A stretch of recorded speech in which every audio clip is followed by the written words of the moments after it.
नमस्कार व्यूअर्स, मैं हूं अमीश देवगन और आप देख रहे हैं सीएनबीसी आवाज पे टक्कर का आज का ये बड़ा महत्वपूर्ण एडिशन। वक्फ बिल को लेकर जो सियासत हो रही है, क्योंकि बिल अब राज्यसभा में भी पास होने वाला है। आज बहुत बड़ी चर्चा उसी पर।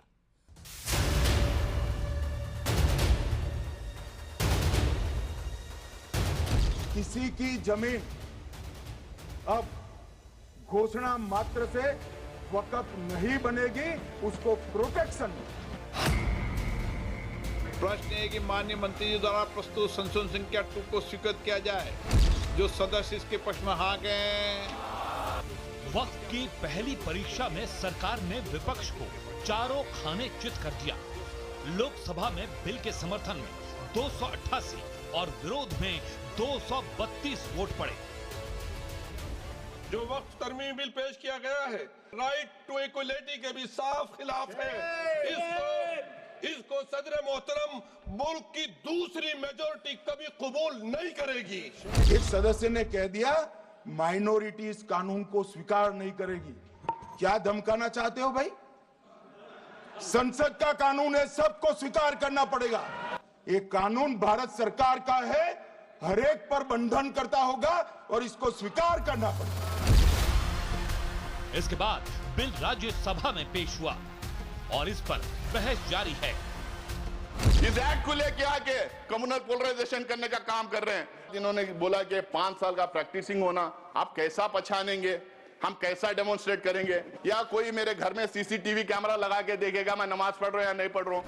आप देश भर में फसाद, नफरत, लड़ाई झगड़ा कराने का काम करते हैं। मैं जानना चाहता हूं कि पिछले 70 साल किन लोगों ने उनको अलग रखा है, किन लोगों ने अलग रखा है, किन्होंने उनको डरा के रखा है? बैरिस्टर मोहम्मद अली जिन्ना ने भी कभी इतनी चिंता मुसलमानों की नहीं की थी, वो आप कल से कर रहे हो। हालांकि नंबर गेम में राज्यसभा में भी सरकार का पलड़ा भारी दिख रहा है, लेकिन वक्त के नाम पर आर पार की जंग जारी है। फिल्मों में गुंडे हुआ करते थे, जिस औरत पर हाथ रख दी वो औरत उनकी हो गई। इसी प्रकार से इन वक्फ बोर्डों ने भू माफियाओं की तरह काम किया। जिस जमीन पर हाथ रख दिया इन्होंने, वो जमीन उनकी हो गई। कहीं कोई जश्न नहीं मना रहा है, कोई बुर्का पहन के कोई भी आ जाए, क्या पता हिंदू है कि सिख है कि ईसाई कौन है, क्या भाई क्या बात है? हो सकता है बीजेपी की औरतें हो। देश ये देख रहा है, समझ रहा है कि जो काम कितने सालों से रुके हुए थे वो प्रधानमंत्री नरेंद्र मोदी जी के हिस्से में सब काम लिखे गए हैं। लेकिन वक्त के नाम पर जो सियासी गर्मी दिखी, उसमें एक बहुत बड़ा संदेश छिपा है। क्योंकि लोकसभा चुनाव में जब भारतीय जनता पार्टी 240 सीट पर रुक गए, तो विपक्ष ने खूब हो हल्ला किया कि ये सरकार अब कड़े फैसले लेने से बचेगी, क्योंकि ये सरकार टीडीपी और जेडीयू की बैसाखी पर चल रही है। लेकिन सवाल है कि क्या वक्फ बिल के मामले ने सबका भ्रम दूर कर दिया है? आज इसी पर होगी देश की सबसे बड़ी बहस। फैसले रुकेंगे नहीं, सरकार झुकेगी नहीं। और अब वक्त है सुप्रसिद्ध विश्लेषण का, ये नजर डाल लेते हैं मोदी सरकार की मजबूत संकल्प शक्ति का विश्लेषण। 2024 में बीजेपी की सीट घटकर 240 हुई। विपक्ष ने कहा यह सरकार टीडीपी और जेडीयू की बैसाखी पर है। गरीब मुसलमानों का हित देखते हुए संसद में वक्फ बिल लाया गया और इसे पास कराया गया। आंध्र प्रदेश में 75% मुस्लिम टीडीपी के वोटर है। बिहार में साल के अंत में चुनाव है और यहां मुस्लिम आबादी ऑफिशियली आंकड़ों में 18% के आसपास है, 17.7%। विपक्ष मोदी सरकार पर हिंदुत्ववादी होने का ठप्पा लगाने में लगातार जुटा रहा। राजनीति की चिंता किए बिना गरीब मुसलमानों को ईद पर सौगातें मोदी दी गई। विपक्ष इसके बाद जातियों का मुद्दा उठाकर बांटने में जुटा रहा, तो पीएम मोदी ने एक है तो सेफ है वाला मंत्र देकर एकता का एक मैसेज देने का प्रयास किया। फिलिस्तीन, गाजा और इजराइल के मुद्दे पर सरकार को घेरने की कोशिश हुई। मोदी सरकार की विदेश नीति इंडिया फर्स्ट पे डटी रही। बड़ा सवाल क्या है? आज का बड़ा सवाल है, सरकार का रुख साफ है, बड़े फैसले रुकेंगे नहीं और मोदी झुकेंगे नहीं। यह है लब्बो लबाब वक्फ बिल के पास होने का। आइए मेरे साथ कौन कौन जुड़ रहा है। गौरव भाटिया मेरे साथ हैं, भारतीय जनता पार्टी के प्रवक्ता, उनका अभिनंदन है। मेरे साथ इस चर्चा में शादाब चौहान है, उनका अभिनंदन है। मेरे साथ रिजवान अहमद है, उनका अभिनंदन है। मेरे साथ चरण सिंह सापरा है, वरिष्ठ कांग्रेस पार्टी के नेता है, प्रवक्ता है, उनका अभिनंदन है। विवेक श्रीवास्तव हैं, लेफ्ट के नेता हैं, उनका अभिनंदन है इस चर्चा के अंदर। और शालिनी अली भी है हमारे साथ, उनका भी अभिनंदन है। आप तमाम लोग, अमित जमाई मेरे साथ सपा के प्रवक्ता हैं, उनका भी अभिनंदन है। तो मैं इस चर्चा की शुरुआत कर लेता हूं और अमित जमाई आप ही के पास आता हूं। अमित जमाई, जो आप लोगों को लग रहा था और जिस तरह के मंसूबे थे विपक्ष के और जिस तरह से बार बार कहा जा रहा था अब यह सरकार तो बैसाखियों वाली है, बड़े फैसले नहीं कर पाएगी, कड़े फैसले नहीं कर पाएगी, वक्फ भी पास करा ही लिया, बताइए। अमित जी, हमारे किरण रिजिजू जी जो हमारे मॉनिटरी अफेयर मिनिस्टर भी है, पार्लियामेंट्री अफेयर भी है, कल उन्होंने बोला कि मुसलमानों की गरीबी दूर हो जाएगी, पढ़ाई हो जाएगी, मेडिकल ट्रीटमेंट हो जाएगा, मुसलमान स्किल्ड हो जाएंगे, इनकम जनरेशन हो जाएंगे। तो पूरे देश की जो मुसलमानों की जो तरक्की है वो इसी में छिपी थी, जो 2014 से 25 तक तो इनको याद नहीं आया। तो हम पूछना चाहते हैं समाजवादी पार्टी की तरफ से, पूरे देश में जो 80% हिंदू जहालत, गरीबी, बेकारी, मुफलिसी में जो ज़िंदगियां जी रहे हैं, क्या आपका अगला कदम ये होगा कि देश में जितने भी हमारे तीर्थ हैं, पीठ हैं, हमारे जितने भी साधु संतों के बड़े बड़े प्रॉपर्टीज़ हैं जो हज़ारों करोड़ के ऊपर है, तो क्या हिंदुओं की जब आप कहेंगे उनकी तरक्की का, आप तो आखिरी ही मकसद ये है कि पहले ज़मीनें सरकार एक्वायर करे? सिखों में कुछ समस्या है, गरीबी है, मुफलिसी है, तो जब तक सिख गुरुद्वारा प्रबंधक कमेटी में कब्जा नहीं होगा सरकार का। आप क्या कह रहे हैं कि मुसलमानों की जमीन हड़पना चाहती है सरकार? सीधी सीधी बात है। देखिए, मैं आपसे एक लाइन में पूछ रहा हूं, आपको लग रहा है एक एक करके सारी बातों का जवाब देंगे? माननीय अखिलेश जी ने सीधे सीधे ये कहा है कि ये सरकारी सारी जमीनों को कब्जा करके गृह मंत्री श्री अमित शाह जी इस देश के बिल्डरों को बेचना चाहते हैं। ये आपको लगता है? ये आपको लगता है? We are principally against Delhi का जैसे आंकड़े दिए जा रहे हैं, उत्तराखंड के वक्फ बोर्ड के अध्यक्ष ने जो आंकड़े दिए हैं दिल्ली के अब्रॉय होटल बहुत ही नाकारा, और किसने दिया हुआ है? आज उनसे पूछा, आज हमसे पूछा उत्तराखंड के अध्यक्ष से, वो डंपी का रिसोर्ट किसने बनवा रखा है वहां पर और किसकी सरकार में बना था? जब से उत्तराखंड के अंदर वो डंपी का रिसोर्ट अमित जी जब किस गरीब मुसलमान की जमीन पे बना हुआ है, किसकी जकात पे बना हुआ है, पूछेगा? उत्तराखंड में डबल इंजन की सरकार है, उनका मुख्यमंत्री सारे भूमाफियाओं से मिला हुआ है, पैसा खाता है वो, इसलिए चाहे अकबर अहमद डंपी की बात कर रहे हो या वहां पे जो भी इंक्रोचमेंट है सरकार इसमें इन्वॉल्व है। ओके ओके ओके ओके, सरकार इन्वॉल्व है। ओके, रिजवान अहमद जी, शुक्रिया। जय हिंद, वंदे मातरम। अभी साहब ने बोला जो सपा के प्रवक्ता हैं, तो क्या हिंदुओं की भी यही करेंगे, मठ का ये करेंगे, मंदिरों का ये करेंगे? भाई साहब को कोई ज्ञान ही नहीं है। अरे भैया, Hindu charity and endowment act पहले से ये कर रहा है। मंदिर सरकार के अधीन है, सारे मुख्य मंदिर, वैष्णो देवी से लेकर दक्षिण भारत तक। वहां पे जो बोर्ड बनता है, डीएम उसका हेड होता है, कमिश्नर उसका हेड होता है, खाते वाते सब उसी के पास होते हैं। तो भैया उनका तो सारा पैसा भी टैक्स की तरह या वेलफेयर स्कीम में सरकार बताती है मंदिरों को कि तुम कहां खर्च करोगे। या आपने नेशनल टीवी पे कैसी बात कर दी भाई? ये तो बहुत बड़ा मुद्दा अपने आप में चल रहा है कि हिंदुओं को सरकार फ्री करे। मंदिर तो ऑलरेडी, और मठ और मंदिर तो ऑलरेडी सरकार के अधीन है। वक्त तो अभी इस अमेंडमेंट के बाद भी इतना अधीन नहीं आया है जितने मंदिर और मठ अधीन है, पहली चीज। और दूसरी चीज, अभी अमीश भाई आपने बोला कि सरकार पे ये आरोप है कि वो वक्फ की जमीनों को एनेक्स करके उनको बिल्डर्स को बेचेगी। ये अमित जमाई ने बोला। देखिए अमित जी, मुसलमानों में जब निकाह होता है ना तो वो भी लिखा जाता है, जब तलाक होती है वो भी लिखा जाता है, हिबा होता है वो भी लिखा जाता है, जब मुसलमान गाड़ी खरीदता है, घर खरीदता है तो वो भी लिखा जाता है। तो अगर तुम ऐसे कागज दिखा दोगे कि जिसकी जमीन थी उसने ये वक्फनामा लिख कर दिया और तुम्हारी उस जमीन में खसरा खतौनी और वो वक्फनामा लगा हुआ होगा, तो वो सरकार नहीं लेगी। अब तुम पूरे हिंदुस्तान को अपना कह दो, पार्लियामेंट भी हमारा है, वो कॉलेज भी हमारा है, वो फील्ड भी हमारी है, वो फलाना हमारा है, ईडन गार्डन्स भी विधानसभा हमारा हमारी है। है। तो ये कहने से वो तुम्हारा हो तो नहीं जाएगा। तुम तो कहते हो सारा जहां हमारा है, तो सारा जहां तुम्हारा थोड़ी हो जाएगा। ओके ओके अमीर भाई, जिन प्रॉपर्टीज को वक्फ अपना बोलता आया है और उसके अगर कागज नहीं है तो एंड में वो सरकार के पास जाएगी, सरकार उसका जो करे, सरकार की मर्जी। और कोई भी जमीन होती है उसका फैसला तो कलेक्टर ही करता है, कागज तो कलेक्टर के पास ही होते हैं ना। अमीश जी देखिए, सीधे सीधे वक्फ बोर्ड के सीईओ को एक उसकी ताकत थी, वो प्रिंसिपल सेक्रेटरी लेवल का एक आईएएस ऑफिसर होता है, वो डीएम को आदेश देता है, डीएम फोर्स लगा के उसके इंक्रोचमेंट को हटाते हैं। मैं पूछना चाहता हूं कि 2017 से लेकर 2025 में योगी आदित्यनाथ जी ने 5 प्रॉपर्टी बता दें, उत्तराखंड में पुष्कर धामी 5 प्रॉपर्टी बता दे कि डबल इंजन में हमने मुसलमानों की गरीबी, मुसलमान महिलाओं की गरीबी को हटाने के लिए हमने 5 प्रॉपर्टी को भूमाफिया से हटा लिया। एक नंबर नहीं है।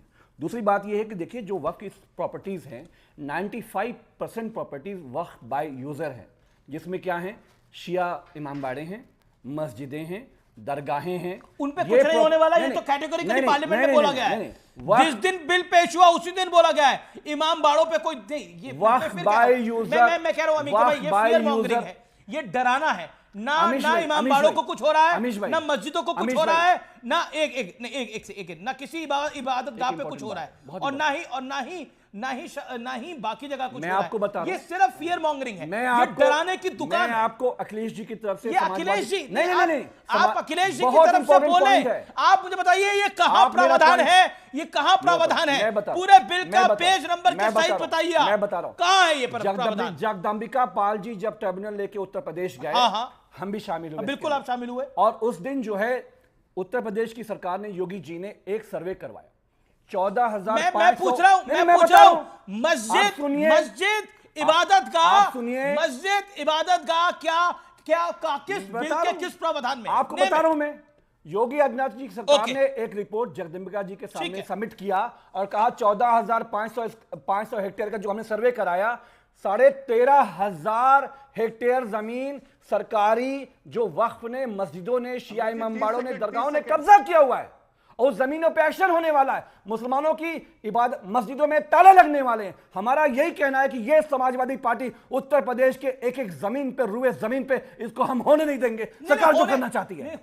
नहीं देने से मतलब क्या है? मेरा ये कहना है, होने नहीं देने के मतलब क्या है? आप मतलब ये है, नहीं ये बात मतलब बहुत साफ है, मतलब बहुत साफ है कि जब किसान आंदोलन हुआ, नहीं हम होने पूरा देश लड़ा, होने नहीं देंगे मतलब कृषि क्या बिल लाए, देश का कानून है, मानना पड़ेगा भाई सबको। कृषि बिल लाए, कानून, ओके गौरव भाटिया, किसान लड़े, ओके चरण सिंह साहब गौरव भाटिया के खिलाफ था, ओके चरण सिंह साहब Rizwana, I come back to you. Okay लेकिन मैं कोट कर रहा हूं, अमीर जमाई ने बोला हम ऐसा नहीं होने देंगे। मोहिबुल्लाह नदवी, सांसद समाजवादी पार्टी, जो वक्फ बिल पेश किया गया है वो समानता के अधिकार के खिलाफ है।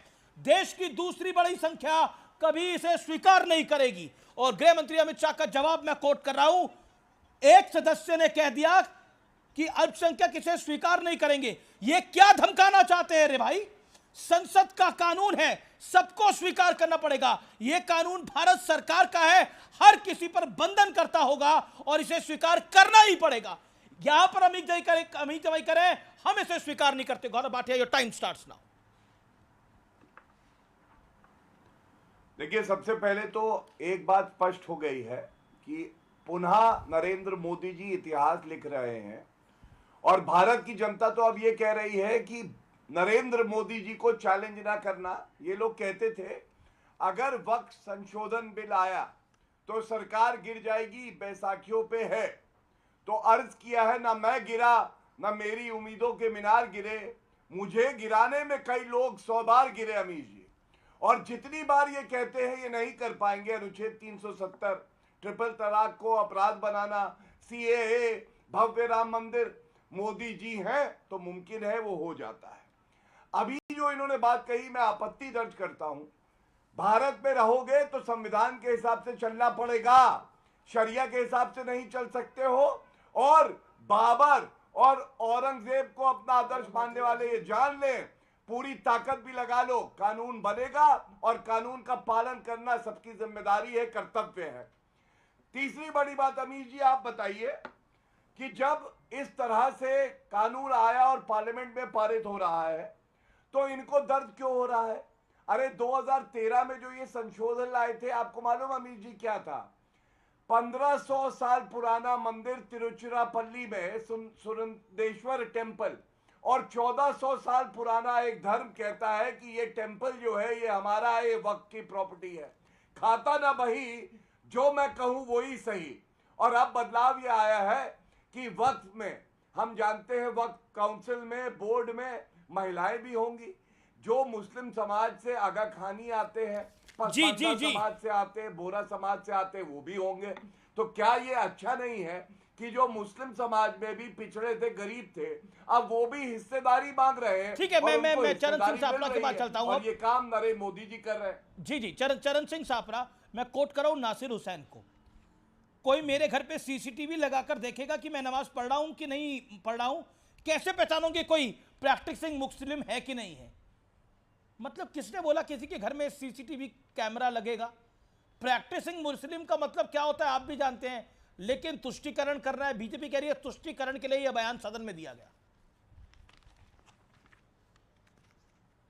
नहीं, देखिए, अगर ये बयान इस तरह से दिया गया है तो मेरे ख्याल से वो इसलिए दिया गया है क्योंकि सरकार तय करेगी कि भाई कौन प्रैक्टिसिंग मुस्लिम है या नहीं है। यानी डोनर जो है वो 5 साल के लिए प्रैक्टिसिंग मुस्लिम होना चाहिए, ऐसे उसमें तब्दीली लाने का प्रयास चालू है। तो ये कौन, सरकार कैसे तय करेगी, ये सबसे बड़ा प्रश्न है। इसके लिए इस तरह का सवाल पूछा गया। दरअसल सरकार क्या कर रही है इस मामले में, एक तीर से कई निशाने कर रही है। यानी वो संवैधानिक मूल्यों का हनन कर रही है। कैसे? वो संवैधानिक मूल्यों का हनन कैसे है? वो एक मिनट मेरी बात तो पूरी होने दीजिए, उस पर भी आ जाता हूं।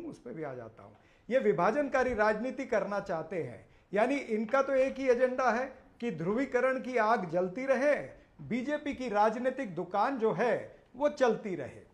ये बीजेपी का एजेंडा है और उस एजेंडे पर ये चले हैं। अब उसी लिए इस तरह के संशोधन ये ला रहे हैं कि भाई वक्फ के अंदर जो है वो 2 गैर मुसलमान भी सदस्य हो सकते हैं, या फिर वो लिमिटेशन को रोकना चाहते हैं, या फिर जो आपने अभी कहा कि कौन प्रैक्टिसिंग मुस्लिम है ये सरकार तय करेगी। जब ये तमाम सारी इस तरह की चीजें आती हैं और सरकार कहती है कि भाई हम जो है ये ला रहे हैं मुसलमानों की बेहतरी के लिए, ये हम ला रहे हैं, इससे मुसलमान खुशहाल होंगे, इससे मुसलमानों की गरीबी दूर होगी, तो ठीक है, फिर बाकी लोगों की भी गरीबी दूर करिए, फिर हिंदुओं की भी गरीबी दूर करिए, फिर क्रिश्चियनों की भी गरीबी इसी तरह से दूर करिए। कब ला रहे हैं संशोधन? बाकी के जो इतने सारे बोर्ड है या क्या है, उसमें भी इसी तरह के संशोधन लाइए ना। 2 लोग गैर दूसरी कम्युनिटी के इन सब संस्थाओं में गौरव भाटिया जवाब मामला है जिसके ऊपर सरकार जो है वो पर्दा डालना चाहती है। जी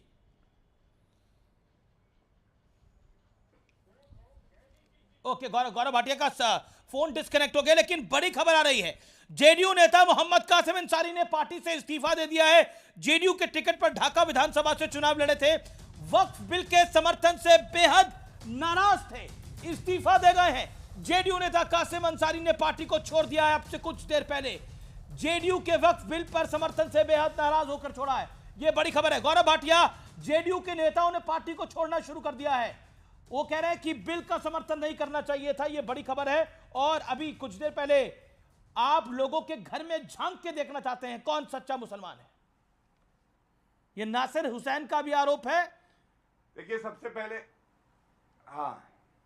पहले तो नॉन मुस्लिम मेंबर्स को जब आप बोर्ड पे लाते हैं तो इसकी बड़ी आपत्ति करी गई। अमीश भाई, एक सवाल जनता पूछ रही है, ये बताइए, जब हिंदू, सिख, ईसाई, नॉन मुस्लिम एक डोनेशन देते हैं अपनी जमीन का या संपत्ति का, तब उनसे वो संपत्ति तो ये ले लेते हैं, तब वो नॉन मुस्लिम नहीं है।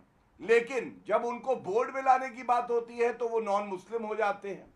और हमने देखा किस तरह से कुंभ मेला समाजवादी पार्टी के समय में हुआ था, तो हिंदू नहीं मिला था, आजम खां को प्रबंधन कमेटी का चेयरमैन बना दिया था। तारकेश्वर मंदिर है पश्चिम बंगाल में, फिराद हकीम उसके जो है मेंबर बन गए थे बोर्ड के। तो ये सब बातें हैं करने की, करने दीजिए। दूसरी बात, संविधान मेरे हाथ में है। ये संविधान राहुल गांधी ने तो कभी पढ़ा नहीं है, लेकिन मैं एक बात जरूर कहूंगा, इसका उल्लंघन कब हुआ? जब 2013 का संशोधन आया और भेदभाव करा कि मुसलमानों लेकिन के लिए कांग्रेस तो कह रही है आप ट्राइब्यूनल नफरत होगा फैलाना वक्त चाहते हैं, आप घृणा लेकिन फैलाना चाहते हैं, हिंदुओं के लिए, सिखों के लिए आप नहीं झगड़ा कराना चाहते हैं। आपका लॉजिक नफरत है, झगड़ा है, फसाद है। अच्छा अमीश भाई एक बात बताइए। जी 20 सेकंड। अगर आपके घर पे कोई मुसलमान आके कहे कि ये वक्त प्रॉपर्टी है और आपको ये दिखाना है कि ये वक्त प्रॉपर्टी नहीं है और ट्राइब्यूनल जाना पड़ेगा जहां मुसलमान मेंबर्स हो, तो झगड़ा कौन कराना चाह रहा था? आम जनता तो जानती है झगड़ा हिंदू मुस्लिम की राजनीति तो कांग्रेस कर रही थी। भाजपा ने जो किया, एनडीए की सरकार ने किया, चरण सिंह सापड़ा 30 सेकंड जवाब। केरला में वो भी समर्थन कर रहे हैं। चरण सिंह सापड़ा 30 सेकंड। गौरव भाटिया जी ने कहा कि गैर मुसलमानों की प्रॉपर्टी एक्सेप्ट करना चाहते, लेकिन गैर मुसलमानों को वक्फ के उसमें कॉन्स्टिट्यूशन में नहीं लेना चाहते हैं। देखिए अब तो ये वो भी रास्ता बंद कर रहे हैं ना, ये कहते हैं खाली प्रैक्टिसिंग मुसलमान ही डोनेट कर सकता है, तो वो तो चैप्टर ये खुद ही क्लोज कर रहे हैं। तो यहां पर इनकी ये जो आर्ग्यूमेंट है वो गलत है। दूसरी बात इन्होंने कहा कि ट्रिब्यूनल के बाद में कोई किसी को पावर नहीं थी। मैं इनको बताना चाहता हूं कि ये वकील है, सेक्शन 83(9) के तहत अगर ट्रिब्यूनल के फैसले से कोई खुश नहीं है तो वो हाई कोर्ट में जा सकता था, ये तो पहले से है। और फिर रूल 97 जो है उसके तहत ये भी लिखा हुआ है कि केंद्र सरकार को अगर कोई कंप्लेन आती है। अच्छा 2013 में, अच्छा 2013 में चरण सिंह सापड़ा विदाउट फेयरनेस असीमित अधिकार क्यों दिए गए? 2013 में असीमित अधिकार क्यों दिए गए? आप ही की सरकार थी कांग्रेस की, असीमित अधिकार क्यों दिए गए वक्फ? भाई मैं तो यही, असीमित अधिकार क्यों दिए गए? 2014 में चुनाव से पहले पॉश दिल्ली की कितनी सारी पॉश प्रॉपर्टीज वक्फ के नाम कर दी गई, क्यों? नहीं 2013 की जो बात करते हैं वही मैं कह रहा हूं कि उसमें सेक्शन 83(9) है कि जिसके तहत ये इजाजत है कि आप हाई कोर्ट में जा सकते हो। ये गलत तो 2013 में असीमित अधिकार क्यों दे दिए गए? और आप भी उसमें जिस जमीन पर जो जमीन पे इशारा हो वो उसमें कब्जा ली जाए। 9 के तहत 83(9) के तहत हाई कोर्ट में जा सकते हैं। Okay Rizwan wants to react. Rizwan wants to react. Rizwan Ahmed 30 second, then Vivek. Rizwan Ahmed 30 second. आदेश दे सकती है उसके ऊपर एक्शन लेने के लिए। Okay Rizwan Ahmed, then Vivek ji. छापरा साहब देश को बतौर अधिवक्ता बता दूं गुमराह कर रहे हैं। सेक्शन 83(9) में छापरा साहब ये है कि अगर मेरी किसी प्रॉपर्टी पर वक्फ ने दावेदारी ठोक दी तो मैं अपनी प्रॉब्लम को लेकर ट्रिब्यूनल जाऊंगा। मैं जो दावेदारी ठोक रहा है वो नहीं जाएगा। आमतौर पे सिविल केसों में ऐसा होता है कि जो दावेदारी ठोकता है वो अपने कागज लेके ऊपर कोर्ट में जाता है, लेकिन वक्त में यह हो रहा था कि जिस पर दावा ठोका गया है वो लेके जा रहा था। तो कानून को आप गलत बता रहे हैं, पहली चीज छापरा साहब। दूसरी बात, बड़ा पैनल है, फिर अपनी बात खत्म करूंगा। प्रावधान तो है ना। जैसे ही मेरी बात हुई तो जो सपा के प्रवक्ता हैं उन्होंने कहा 95% प्रॉपर्टी वक्फ बाय यूजर है। अच्छा, वक्फ की जो परिभाषा है वो अमित जी आपको क्या बताई गई है, हिंदुओं को क्या बताई गई है? यही तो बताई गई है ना कि अगर कोई आदमी अपनी प्रॉपर्टी अल्लाह के नाम पर या कौम के नाम पर देता है और अब ये कह रहे हैं बाय यूजर है, तो अमित जी एक बात पूछता हूं, दो लोग लड़का लड़की एक साथ रहने लगे तो क्या इस्लाम के हिसाब से निकाह है? नहीं है। अगर मैं कह दूं ये चीज तो मुझे हिबा में गिफ्ट में मिली है तो इस्लाम के हिसाब से माना जाएगा? नहीं माना जाएगा। कहा जाएगा कागज दिखाओ, निकाह का कागज दिखाओ, हिबा का कागज दिखाओ, जो विल है उसका कागज दिखाओ। लेकिन यहां पर मुसलमान और सेकुलर पार्टी के प्रवक्ता राजनीति कर रहे हैं। ओके विवेक, लेकिन इसी बीच बड़ी खबर आ रही है। भारतीय जनता पार्टी एनडीए के लिए बहुत बड़ी खबर है। बीजू जनता दल ने फैसला पलट दिया अपना। पहले था खिलाफ जाएंगे, अब कहा है कि अंतरात्मा की आवाज सुन ले। बीजेडी के सांसद यानी राज्यसभा में एनडीए का नंबर बढ़ना तय माना जा रहा है। झटका, बहुत बड़ा झटका इंडिया अलायंस को, विपक्षी गठजोड़ को एक बड़ा झटका। बीजेडी के सांसद अपने विवेक से फैसला करें और वक्फ संशोधन बिल पर अपने विवेक से फैसला ले। अंतरात्मा की आवाज सुन ले पर कर ले फैसला। अब अंतरात्मा की आवाज किस तरफ जाएगी यह किसी को बताने की आवश्यकता नहीं है। बड़ा झटका। विवेक श्रीवास्तव, कमजोर सरकार है, अब वो नहीं कर पाएगी, अब अपनी बातें नहीं मनवा पाएंगी। अब आप बताइए जी विवेक जी, आप अपने विवेक से क्या सोच पा रहे हैं? अंतरात्मा की आवाज क्या आएगी? नहीं हमारे विवेक से तो पहली चीज तो मैं 2-3 पॉइंट कहना चाहूंगा। पहला तो बीजू जनता दल ने कभी डिसीजन लिया नहीं, कभी मोदी के समर्थन में, कभी मोदी के खिलाफ। मोदी का समर्थन करते रहे सारी नीतियों का, इलेक्शन उनके खराब लड़ गए, उखाड़ फेंके गए। आज भी अंतरात्मा की बात कर रहे हैं तो इनकी अंतरात्मा तो आप भी हैं, उखड़े तो आप भी, आप मोदी का विरोध करके कौन सा जीत रहे हैं? चीज नहीं, हम क्यों भाई, हम तो विरोध तो कर रहे हैं ना। हमारी पॉलिसी तो क्लियर कट है, एक आपकी आइडियोलॉजी तो क्लियर कट होनी चाहिए, इनडिसिसिवनेस तो ना हो। ऑनरेबल होम मिनिस्टर कहते हैं साहब कि रेट्रोस्पेक्टिव में कोई भी इमामबाड़ा मस्जिद कुछ भी नहीं होगा। इनसे पूछे ऑनरेबल होम मिनिस्टर से, जब आप प्लेसेस ऑफ वर्शिप एक्ट को कोर्ट में भिजवा के अपने नुमाइंदे चैलेंज करवाते हैं, आप पीछे से समर्थन देते हैं ज्ञानव्यापी के केस में, आप पीछे से हर जगह समर्थन देते हैं, आप ही के समर्थन के संगठन के लोग अजमेर पहुंच जाते हैं, सर्वे हो जाता है, विष्णु जैन जो है हर जगह कहते हैं मैं तो और 50 जगह जाऊंगा, तब रिट्रोस्पेक्टिव ऑनरेबल होम मिनिस्टर को नजर नहीं आता। जब आरएसएस के मोहन भागवत कहते हैं कि वी शुड स्टॉप समवेयर, क्योंकि चीजें आउट ऑफ कंट्रोल चली जाएंगी। अच्छा ये बताइए विवेक, ऑनरेबल होम मिनिस्टर को आप बार बार कोट कर रहे हैं। ऑनरेबल होम मिनिस्टर तो ये भी कहते हैं कि कई कुछ लोग धमकाना चाह रहे हैं संसद के अंदर कि हम कानून नहीं स्वीकारेंगे। आप इस बात से सहमत हैं? अभी जो बात यहाँ पर अमीर जमाई ने बोली और नदवी ने कही, और सपा सांसद नदवी साहब ने कहा, उन्होंने कहा जो वक्फ बिल पेश किया जा रहा है वो समानता के अधिकार के खिलाफ है और देश की दूसरी बड़ी जनसंख्या कभी इसे स्वीकार नहीं करेगी। एक बात बताइए, मतलब ये भारत का कानून है, भारत की सरकार का कानून है, इसे तो स्वीकार करना ही पड़ेगा। हाँ, अब आप सुन लीजिए मेरी बात को बड़े ध्यान से। ये कॉन्स्टिट्यूशन कहता है मुझको, ये कॉन्स्टिट्यूशन मुझको कहता है, और मैं हमेशा कॉन्स्टिट्यूशन लेके घूमता हूं, आप सुन लीजिए इस बात को, और अध्ययन करके बोलता हूं। अगर सरकार चाहे कांग्रेस की हो, कम्युनिस्टों की हो या बीजेपी की हो, ब्रूड मेजॉरिटी से आप कानून लाते हैं जिसको जनता फील करती है आपके इलेक्ट होने के बाद कि वो जनहित में नहीं है, तो कॉन्स्टिट्यूशनल राइट है प्रोटेस्ट करना। प्रोटेस्ट करिए, हम स्वीकार नहीं करेंगे, कानून बन गया हम स्वीकार नहीं करेंगे, हम स्वीकार नहीं करेंगे। ये तो धमकाना हो गया फिर। अरे बीजेपी के पास ओके, रिजवान अहमद का जवाब जरूरी है। देन शादाब चौहान, रिजवान अहमद एक सेकंड, शांत Rizwan Ahmed 30 second 20 second Rizwan Ahmed make your point. Rizwan Ahmed, अभी तो कोई और गुमराह कर रहा था, अब कानून को लेके विवेक भाई गुमराह कर रहे हैं। कॉन्स्टिट्यूशनल राइट है सुप्रीम कोर्ट जाने का। कॉन्स्टिट्यूशनल राइट ये नहीं है कि टीवी के डिबेट में बैठ के बोलोगे हम स्वीकार नहीं करेंगे। यार कौन सा कॉन्स्टिट्यूशन पढ़े हो तुम भाई? स्वीकार नहीं करेंगे, चाहे ट्रेड यूनियन की स्ट्राइक हो। आप पहले जाके 4 लेबर कानून पढ़िए, पूरा कॉन्स्टिट्यूशन ढंग से पढ़िए।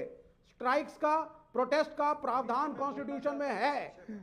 ओके, रिजवान जवाब गौरव भाटिया के पास जा रहा हूं। फिर गौरव भाटिया, रिजवान अहमद, फिर जंतर मंतर पे स्थान दिया है रिजवान अहमद। तो सुप्रीम कोर्ट क्यों नहीं जा रहे? अर्जेंट हियरिंग लगवाओ, कल जाओ सुप्रीम कोर्ट। नहीं, वहां भी जाएंगे, ये आपसे किसने कहा? सुप्रीम कोर्ट भी शादाब चौहान 150 करोड़ के देश में से 25-30 करोड़ वोट है नहीं बीजेपी। अब ये लोग चुप होना खर पहले। अब बोलिए शादाब चौहान, आप बोलिए। गृह मंत्री जी ने कल सदन में एक बात कही कि अगर 2013 का अमेंडमेंट बिल नहीं आता तो 2025 में उसकी जरूरत नहीं पड़ती। तो सवाल यह पैदा होता है कि उस वक्त सदन में आडवाणी जी और सुषमा स्वराज साहिबा, जो आज दुनिया में मौजूद नहीं है, दोनों लोग सदन में थे, राजनाथ जी सदन में थे, और ये पूरा का पूरा जो कानून अमेंडमेंट था ये सर्वसहमति से पारित किया गया था। तो ये इसमें कंफ्यूजन है कि उस समय राजनाथ जी, सुषमा जी, आडवाणी जी गलत थे या आज अमित शाह जी, नरेंद्र मोदी जी और आज की भारतीय जनता पार्टी की सरकार गलत है। दूसरी चीज ये है कि आप वक्फ बाय यूजर को खत्म करने का आपका मतलब क्या है, मकसद क्या है। तीसरी चीज ये कि ट्रिब्यूनल क्या सिर्फ वक्फ बोर्ड के ट्रिब्यूनल है, बाकी एनजीटी नहीं है क्या? आर्म फोर्सेस के नहीं है क्या? रेलवे के नहीं है? ऑलरेडी दूसरे भी ट्रिब्यूनल्स मौजूद है। तीसरी चीज ये है कि आप कलेक्टर को ये पावर क्यों देना चाहते हैं, जो पहले से सिस्टम, उसमें प्रॉब्लम क्या है? चौथी चीज ये है कि आप अगर वक्फ को मुसलमानों की बेहतरी के लिए लाना चाहते थे, आप इसमें पारदर्शिता लाना चाहते थे, तो आपको ये क्यों डालना पड़ा? कि आप वक्फ बाय यूजर को हम खत्म कर देंगे, अगर कहीं डिस्प्यूट होगा तो उस वक्त तक वक्फ उसकी जो वो प्रॉपर्टी है वो वक्फ की प्रॉपर्टी नहीं मानी जाएगी?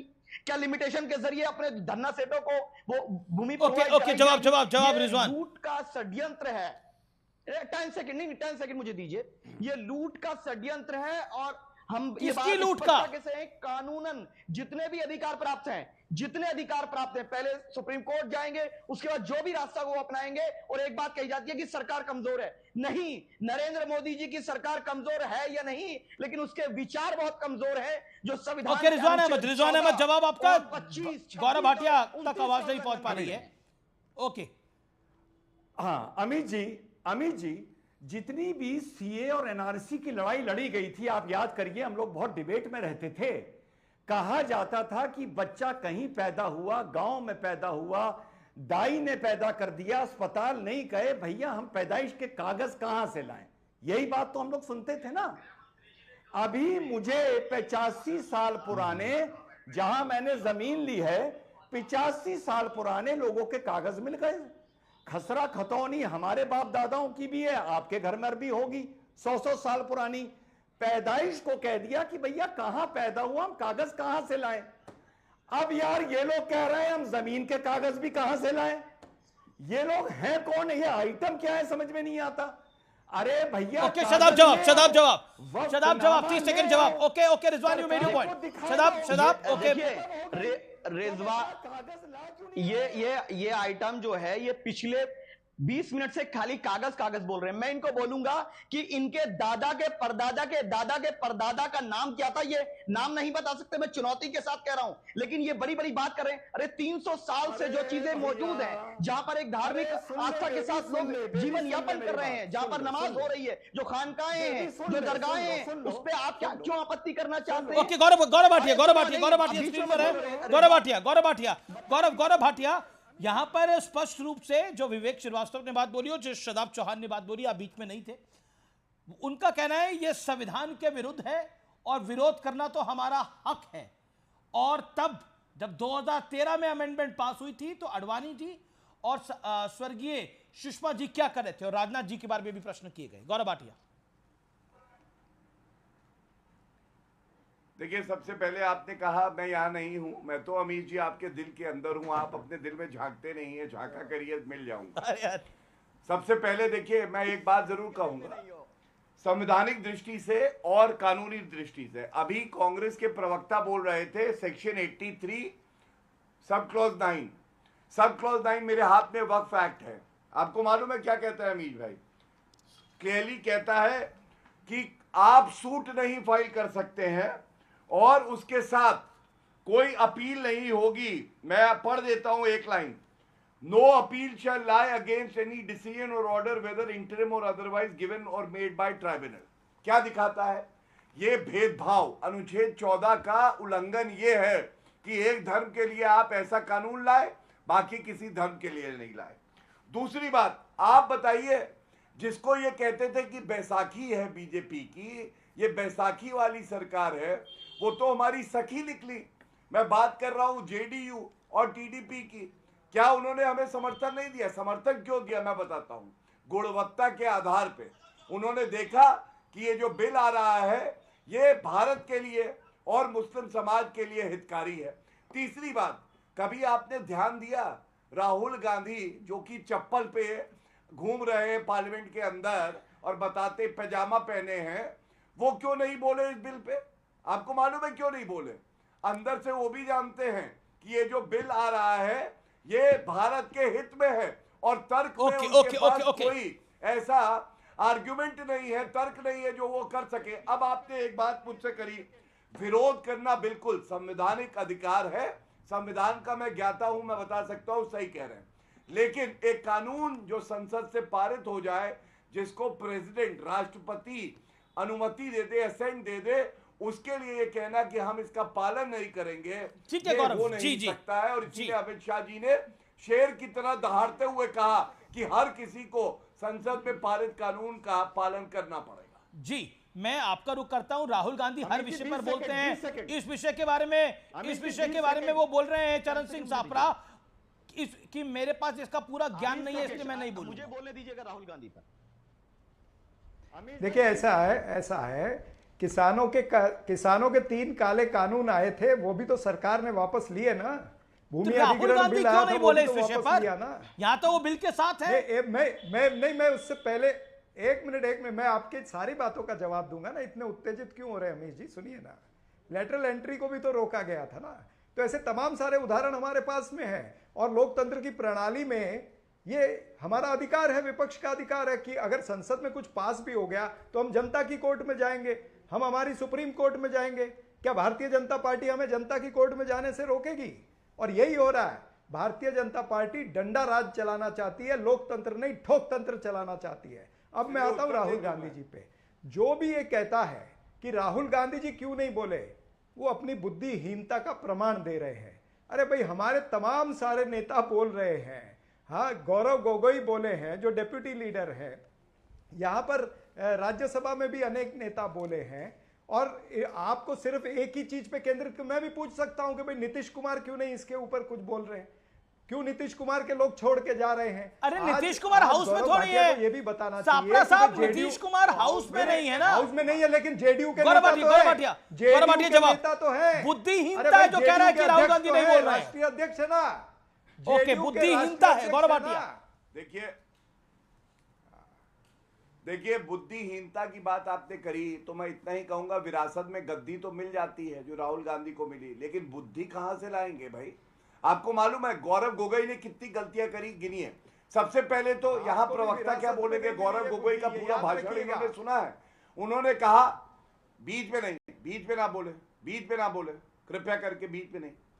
गौरव गोगोई ने कल खुद माना अमीश जी कि वक्फ जो एक्ट है, कानून है, इसमें कई खामियां हैं और इसका संशोधन होना चाहिए। ये उनका वक्तव्य, मेरा नहीं। दूसरी बात, उन्होंने सेक्शन तक नहीं पढ़ा और एक सेक्शन में जिसमें 7% जो नेट इनकम होती थी मुतावाली बोर्ड को देता था, हमने उसको 5% कर दिया, जिससे कि वक्त के पास ज्यादा रुपया होगा। और गौरव गोगोई बिना पढ़े कहे कि इसको 7 की जगह 11% कर दिया। तीसरी बात, हमने कहा मुत्तावली अगर कोई ऐसी ऑर्गेनाइजेशन का हिस्सा होगा जो बैंड है यूए, जी तो उसको हटाने मेरे पास कई सारे मेहमान हैं, बड़ा दिन है। तो गौरव गोगोई ने कहा कि नहीं, उनको मत हटाइए। ओके, मेरे पास बड़ा दिन है, बड़े सारे मेहमान हैं, मैं सबके पास आ रहा हूं। ओके, चरण सिंह साहब 10 second rebuttal allowed, make your point. Sachar committee ने तो कहा था कि 500 करोड़ का रिवॉल्विंग फंड होना चाहिए, फिर भारतीय जनता पार्टी ने वो प्रोविजन किया क्या?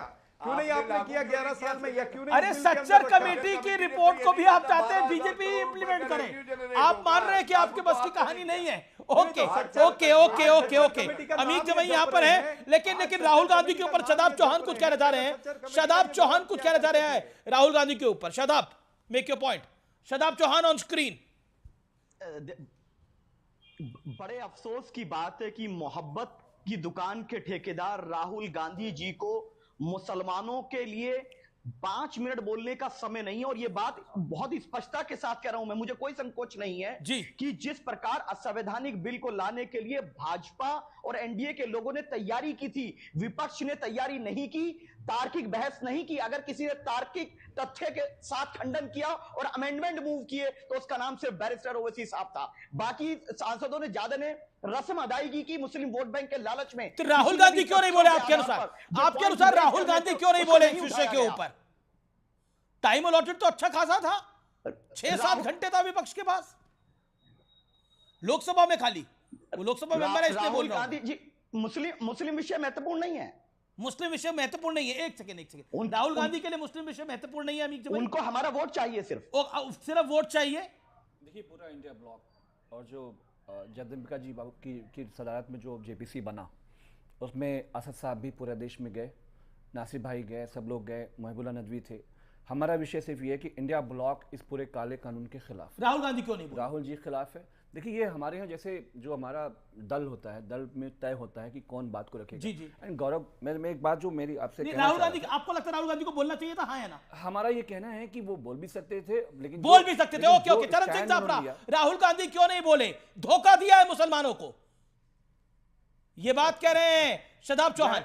जरा भी नहीं धोखा दिया। और मैं ना मैं आपको यह पूछना चाहता हूं, आपने कहा 6 घंटे विपक्ष के पास थे, क्या आप बता सकते हैं कांग्रेस के पास में कितने मिनट थे? बताइए ना, अगर आप इतनी बात नेशनल चैनल पर बोल रहे तो मेरा सवाल भी लीजिए। राहुल मतलब 3 घंटे 20 मिनट अलॉटेड टाइम था, डिस्कशन रात को 12 बजे तक चला है, तो कितने घंटे हुए कांग्रेस के पास, विपक्ष के पास? ओके शदाब चौहान, अब विपक्ष वाले नहीं मान रहे, मतलब अखिलेश जी के पास समय निकल आया, अखिल नदवी साहब के पास समय निकल आया, गौरव गोगोई 50-40 मिनट बोल लिए, राहुल गांधी के पास 10 मिनट का समय नहीं था, यानी कांग्रेस पार्टी को और राहुल गांधी जी को इंपॉर्टेंस नहीं दे रही, आप खुद मान रहे हैं बात। गांधी जी ने ही आदेश दिया था, गौरव गोगोई को राहुल गांधी जी ने ही कहा था कि आपको बोलना है, तो फिर यही तो, और आप कह रहे हैं कि आप कैसे बोल रहे हैं? ये भी अभी बीजेपी तय करेगी, ये भी अभी भारतीय जनता पार्टी और रमेश देवगन तय करेंगे कि कौन कांग्रेस पार्टी। राज्यसभा में नासिर हुसैन को मल्लिकार्जुन खड़गे ने ज्यादा समय दिलवाया, कहा हम अपना समय दे रहे हैं, इनको बोलने दीजिए। राहुल गांधी जो नेता प्रतिपक्ष है, कांग्रेस के आज की डेट में सर्वोच्च नेता है, उनके लिए कांग्रेस के पास समय नहीं था क्या? आप क्या बात कर रहे हैं? कांग्रेस के पास कितने मिनट थे? मैं कांग्रेस का एक नेता गिना सकता हूं जो बोला, राहुल जी क्यों नहीं बोले? Okay Shadab Chauhan, then Shalini Ali. कौन कितना बोलेगा ये अमीश देवगन तय करेंगे। बिल्कुल मैं नहीं तय करूंगा, विषय महत्वपूर्ण था ना। Okay Shadab Chauhan 10 second.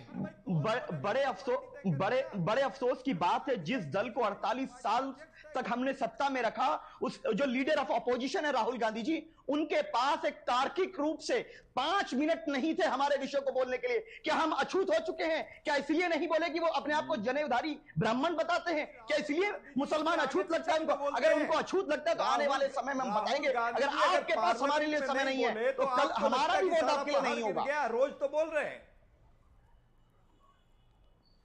हमारे विषय पे नहीं बोलेंगे, सब पे बोलेंगे। मैं इतना खराब हो गया, मैं सेकंड तुम्हारे विषय पे बोला है, भारत का नागरिक नहीं हूं, मैं बराबर का शहरी नहीं हूं। राहुल गांधी कब बोला है सर? वक्फ बोर्ड के विषय पर ही बोला है। ये नरेंद्र मोदी की बैटिंग करना बंद सर, करो। 10 सेकंड की क्लिप दिखा दीजिए सर, हाथ जोड़ के बोल रहा हूं, बंद करो, हाथ जोड़ के चलाना बंद करो, हाथ जोड़ के कह रहा हूं, 10 सेकंड की क्लिप दिखा दीजिए। चीयर लीडर नजर आ रहे हो नेशनल चैनल पर, बीजेपी के चीयर लीडर बन करके मत बैठो। आप हो चीयर लीडर, तो आपने बीजेपी को खड़ा किया, बीजेपी के एजेंडे पे आपने तार्किक बात आपको पता है क्या बोला, आपको सिखा के भेजा गया है, आपको सिखा के भेजा गया है कि आपको इतनी। वक्त एक ब्रेक का है सीएनबीसी आवाज पर, देखते रहिए सीएनबीसी आवाज पे टक्कर का थर्सडे एडिशन। वेलकम बैक, आप देख रहे हैं सीएनबीसी आवाज पे टक्कर। ये जो नदवी साहब ने, जो कि सपा के सांसद, उन्होंने बोला जो वक्फ बिल पेश किया गया है वो समानता अधिकार के खिलाफ है, देश की दूसरी बड़ी जनसंख्या कभी उसे स्वीकार नहीं करेगी। प्रोफेसर शालिनी अली, देखिए, ये कहना कि वक्फ मुसलमानों के खिलाफ है या वक्फ संशोधन बिल मुसलमानों के खिलाफ है, ये गलत हो जाएगा। आपने कल से देखा है और उससे पहले भी आपने देखा है, चाहे विपक्ष कुछ भी कहे, चाहे राजनीतिक दल कुछ भी कहे, मेरे को तो ये बहुत ही गलत लग रहा है कि मुसलमानों का जो हित था वो मुसलमान खुद ही उसका टेक केयर नहीं कर सके, जिसके वजह से मुसलमान एक डमरू की तरह बजाया जाता था, चाहे वो कांग्रेस है, समाजवादी पार्टी है, चाहे वो ओवैसी साहब है। अब कांग्रेस, समाजवादी पार्टी, ओवैसी साहब मुसलमानों को डमरू की तरह बजाते, बिल्कुल उन्होंने बजाया ही है। समाजवादी पार्टी में 2022 में शिया वक्फ बोर्ड ने सारी की सारी जितनी भी उनके एक जो नेता है, मैं आपको बता देती हूँ, वोट बैंक पॉलिसी उन्होंने हमेशा से की है। आप समाजवादी नहीं, बीजेपी को वोट चाहिए, इसलिए वो काम करना चाह रहा है, इसलिए वो मुसलमानों के हित में काम कर रहा है। आप भी करते तो आप सत्ता पे होते, आप ना तो आप सत्ता में है, ना कांग्रेस सत्ते में, ना ओवैसी सत्ते में। वो ओवैसी साहब ने तो इतना काम कर दिया कि हैदराबाद में आप सोचिएगा गरीबी का स्तर इतना ज्यादा है कि वहाँ हलाला, वहाँ पे मिसर शादियाँ, वहाँ पे मौलाना अपने दुकानें खोल के रखते हैं। 6 पीढ़ियों से ओवैसी साहब की जो फैमिली है वो वक्फ बोर्ड के मेंबर्स हैं। वहाँ पे कौन से मुसलमान परिवार है जिसको उसके हक में कुछ मिला? पहली चीज। दूसरी चीज, सपा की बात मैं कर देती हूँ। आपके सपा ने मुसलमानों के साथ सही नहीं किया, मुसलमान नौजवानों को क्या बनाया सपा? अरे तो उन्होंने गैंगस्टर बनाया, मैं ये खुलेआम बोल रही हूँ, गैंगस्टर बनाया सपा ने। आजम खान को 2022 में शिया वक्फ बोर्ड के द्वारा जितनी भी वक्फ प्रॉपर्टी है जिसके ऊपर उन्होंने कब्जा कर रखा था वो उनको वापस देना पड़ा। ठीक है, एक सेकंड, जी अमित भाई, आपने गैंगस्टर बनाया है, और कांग्रेस ने क्या बनाया है? कांग्रेस ने भी गैंगस्टर बनाया। उन्होंने क्या काम किया है आप देख लीजिएगा। ये जितने भी राजनीतिक दल है जो इस बिल का विरोध कर रहे हैं, उन सबके नेताओं के पास वक्फ बोर्ड की जमीनें हैं। ये ऑन रिकॉर्ड में बता रही हूं। चाहे आप उत्तराखंड चले जाइए, चाहे आप यूपी चले जाइए, यूपी में गैंगस्टर्स हैं आज भी जिन्होंने वक्फ बोर्ड की जमीन के ऊपर उन्होंने अपना आक्रमण कर रखा था। और अगर उसके ऊपर योगी सरकार बुलडोजर चलाती है, अमित जमाई को मौका देना चाहिए बोलने का। अमित जमाई 17 से 25 की जो सनातनी उत्तर प्रदेश की सरकार है, गैंगरेप में भारत में नंबर 2। प्रोफेसर शालिनी अली पता नहीं कौन सी MRM की प्रोफेसर है, कहां से आई हमें नहीं पता, हम तो गौरव जी को जानते हैं, उनको जवाब दे रहे हैं। और अपहरण में नंबर 1 भी जवाब दे सकते हैं। अपहरण में नंबर 1 जवाब देंगे। मैंने तो वक्फ के ऊपर किताब अपहरण लिखी है, में इतना नंबर 1 पता भी नहीं होगा वक्फ के ऊपर। महिलाओं के खिलाफ रेप के मामले में नंबर 2 सनातनी आपकी सरकार। बाल बच्चों के खिलाफ जो अपराध हैं पूरे भारत में उत्तर प्रदेश नंबर 1 सनातनी सरकार। मुसलमानों के वक्त पर आइए ना, आप बताइए क्या सपा ने मुसलमानों के बच्चों को गैंगस्टर बनाया? नहीं, क्या सपा ने मुसलमानों के बच्चों को गैंगस्टर बनाया? कांग्रेस ने मुसलमानों के बच्चों को गैंगस्टर बनाया? वैसे शालिनी अली कह रही हैं पूरे देश के पहले ऐसे मुख्यमंत्री हैं जो गरीब गुरबा बच्चे और बेटियों के हाथों में पूर्व मुख्यमंत्री, उन्होंने लैपटॉप दिया। उन्होंने 11-12 बच्चियों की तालीम को फ्री किया, जिसे आपने खत्म किया। उन्होंने विश्वविद्यालय बनाए, उन्होंने जौहर विश्वविद्यालय बनाए। जी सरकार के काम है। ओके, गौरव भाटिया गौरव भाटिया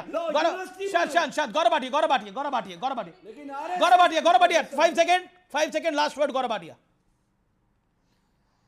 ये जो प्रोफेसर शालिनी अली ने बोला कांग्रेस ने सपा ने गैंगस्टर बनाया मुसलमानों के बच्चों को, बैठे गैंगस्टर, बताइए गैंगस्टर नहीं?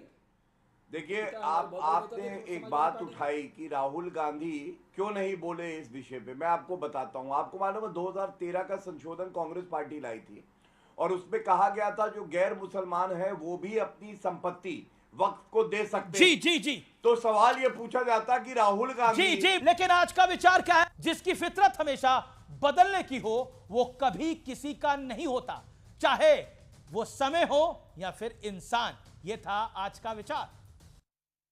तो फिलहाल टक्कर को यही समाप्त करते हैं। आप देखते रहिए CNBC आवाज। आपको मेरा नमस्कार।